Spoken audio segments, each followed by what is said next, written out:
Have you ever felt hopeless? I'm not just talking about a little bit sad or discouraged, but just totally desolated. Or maybe you're the kind of person who, in the face of seemingly insurmountable odds, just plows on through. You just keep on going until that moment comes when you realize you're drowning. In either of those situations, what's really needed is hope to get you through. That's what I would like to talk with you about today, but to get us started, I want to ask you to come along with me on a little car ride.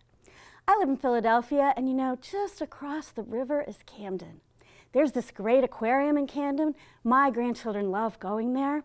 So hop in the car with me. We're going to go for a ride over to Camden.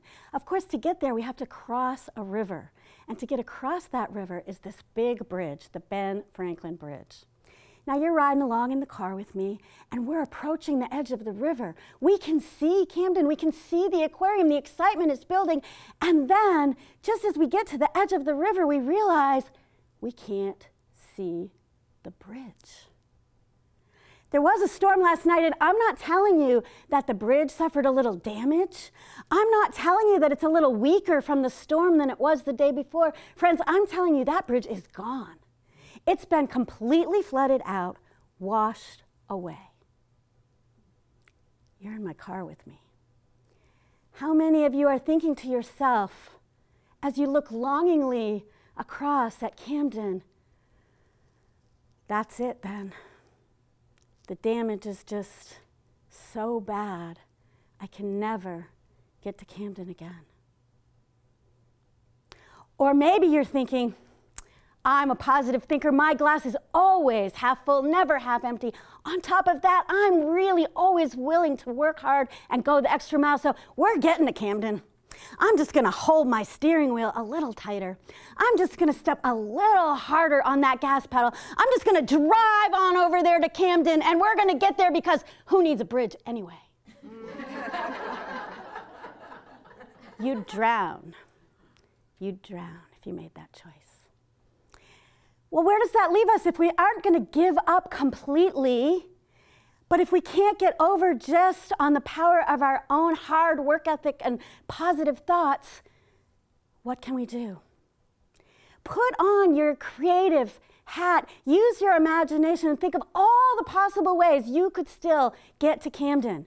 Now, I've had people tell me they could just look at a map or a GPS and find that next bridge down the road, or perhaps take off their shoes and jump into the river and swim across. Some want to go over the river in a helicopter or even a zip line, while others want to go under in a tunnel. Still another will be looking for a boat.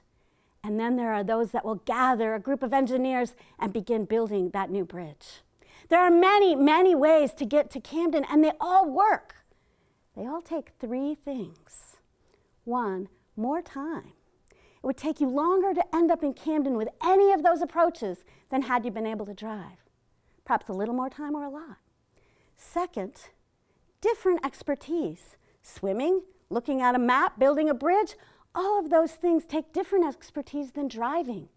You might have it within you, but often you might not. You might need to find those other experts, people that'll come alongside you and help you have the expertise you need. Third, they all take more resources. Might be money, might be equipment or supplies or technology, but they all take something a little more than just driving across would have taken. So friends, that's the recipe. When there's trouble and when there's devastation and when there's loss, you need time, you need expertise, you need resources, but you need one more thing. Because even before you would turn on the GPS to look for that next bridge, even before you would dip one toe in the water to swim across, or before you would pay for that ticket, for that helicopter ride, you would need hope. You would need to believe that that option would work. You would need to believe that it would take you to Camden and that it was still worth going to Camden.